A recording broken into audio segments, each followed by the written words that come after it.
안녕하십니까. 5월 19일 아침 김경국TV 시작하겠습니다. 어제 경제 분야 대선 후보 TV 토론, 여러분 어떻게 보셨습니까?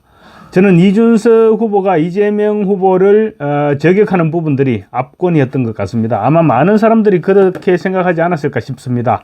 김문수 후보 입장에서 본다면 마치 EEJ, 그러니까 이준석으로 이재명을 잡는다, 이런 전법을 사용한 것 같기도 했습니다. 이재명의 임기 응변을 순발력이 뛰어난 이준석이 녹다운 시켜버렸습니다. 아마 어제 토론을 본 사람들은 이준석은 확실하게 토론에는 특화되어 있다, 이런 느낌을 받았지 않았을까 싶습니다.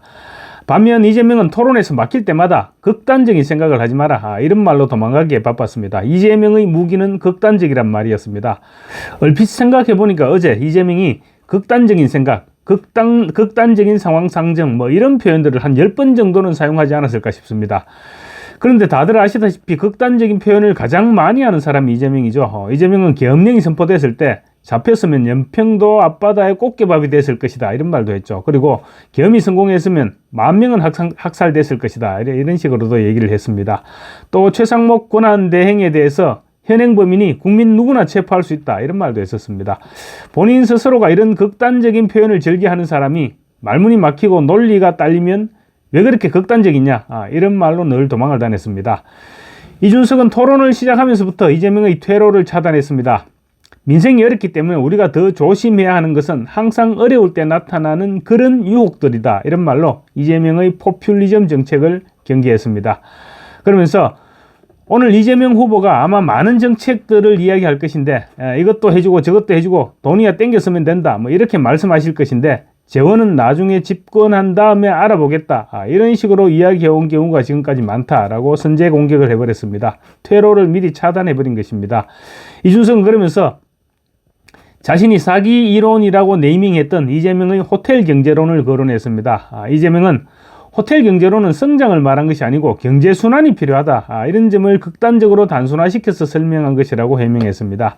이준석은 호텔 경제학이 나중에 실제 구현된 사례가 짐바브웨나 아니면 베네수엘라인데 그 나라들이 어떤 하이퍼 인플레이션을 겪었는지, 그런 복지 과잉 때문에 경제적으로 어떤 곤란을 겪었는지 우리 국민들은 이미 다 잘 알고 계신다라고 논란을 종결시켜버리기도 했습니다.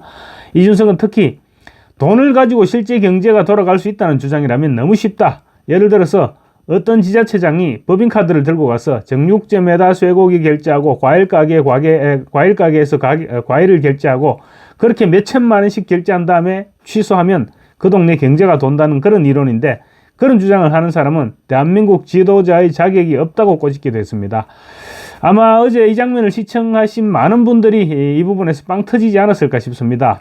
정년 연장에 대해서도 정년을 연장하면 젊은 세대의 일자리에 많은 영향을 주지 않겠느냐, 이런 질문에 대해서 이재명은 젊은 세대의 일자리와 정년이 늘어날 일자리가 반드시 일치하지는 않는다라고 황당한 답변을 내놓았습니다. 물론 젊은 층과 장년층의 일자리가 같을 수는 없겠죠. 그렇지만 회사가 무작정으로 인력을 고용할 수 없는 상황에서 정년이 연장되면 당연히 청년 고용이 줄어들게 되어 있습니다. 이재명의 이 같은 답변에 이준석은 정년 연장자도 그리고 젊은 세대도 모두 일자리가 늘어난다, 이런 식으로 답변할 것이라면 도대체 무슨 토론을 하자는 것인지 잘 모르겠다라고 분통을 터뜨리기도 했습니다. 그러자 이재명은 또 너무 극단적이시다라고 말했습니다. 노란봉투에 대해서도 이재명은 역시 억지를 부렸습니다. 김문수 후보가 집권을 하면 노란봉투법을 밀어붙이겠느냐 이렇게 물으니까 대법원 판례도 이미 인정하는 것이고 국제노동기구에서도 다 인정하는 거라서 당연히 해야 된다고 말했습니다. 친기업 정책을 펼치겠다면서 반기업 입법인 노란봉투법은 끝까지 밀어붙이겠다는 것입니다.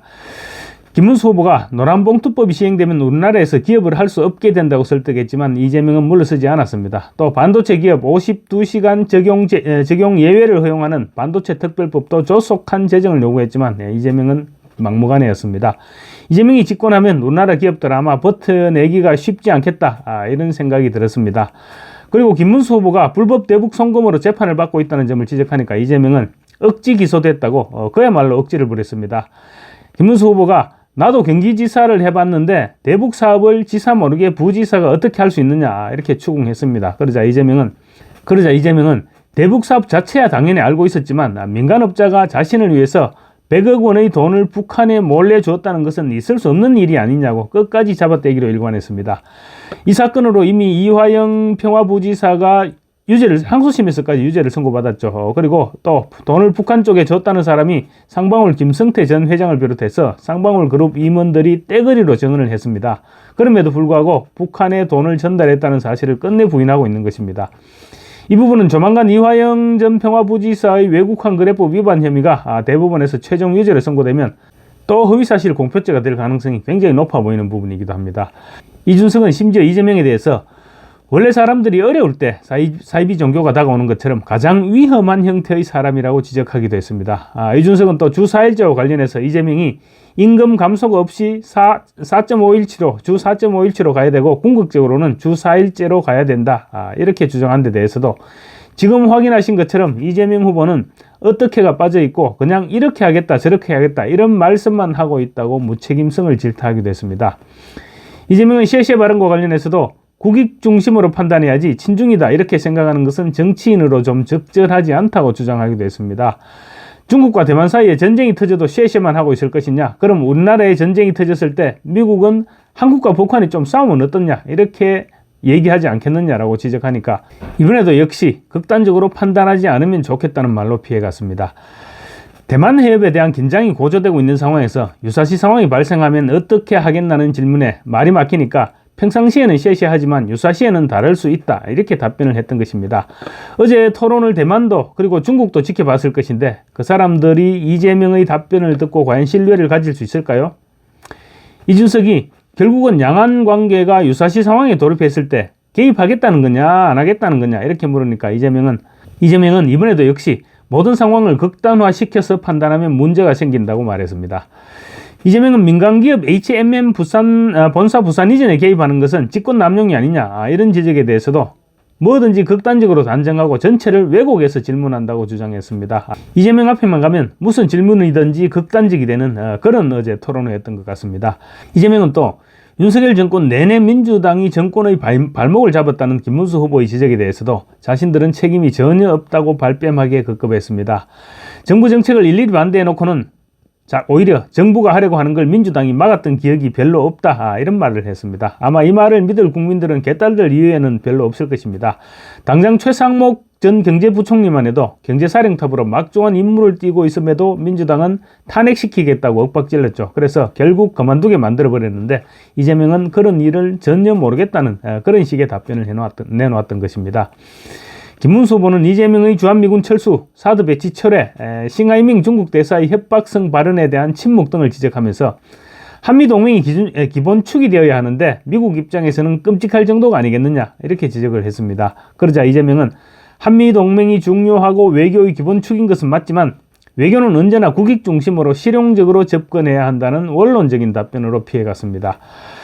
이재명은 어제 토론에서 외교 및 통상 다변화 등을 주장하면서 중국과 러시아 관계에 비중을 두고 있다는 점을 확실하게 느끼게 하는 그런 발언들을 내놓았습니다. 이재명은 이런 지적에 대해서도 극단화시키지 말라고 피해갔습니다. 북한에 대해서는 이미 북한이 핵을 보유하고 있을 뿐만 아니라 폐기할 생각이 전혀 없음에도 이재명은 한반도 비핵화 방향으로 목표를 설정하고 가야 한다고 현실에 전혀 맞지 않은 현실과 동떨어진 주장을 반복했습니다. 이준석은 이재명의 주가지수 5천 공약에 대해서도 아마 이재명 후보께서 예전에 주식을 처음 경험하실 때 친구분의 권유나 이런 것으로 작전주 경험을 하셨다고 본인이 얘기하신 바가 있는데 그래서 주가지수 5천 이런 것을 너무 가볍게 생각하시는 게 아니냐. HMM 부산 이전 발언 같은 것이 바로 주식시장의 이재명 리스크라고 꼬집기도 했습니다. 어제 TV토론은 마치 김문수 후보와 이준석 후보가 한 편을 먹고 이재명과 민주노동당 권영국 후보가 또 다른 한 편이 되어서 2대2로 싸우는 그런 그림이 그려졌습니다. 가령 이준석은 김문수 후보에게 기본소득이라는 것을 어떻게 생각하느냐 이렇게 묻고 김문수 후보는 말이 안 되기 때문에 이재명 후보도 이제 더 이상 주장하지 않는 것으로 알고 있다는 식으로 의견을 주고받는 그런 형태로 진행이 됐습니다. 이 상태로 쭉 콤비가 돼서 나중에 후보 단일화로 연결되면 어떨까 이런 생각도 들게 하는 그런 토론이었습니다. 감사합니다.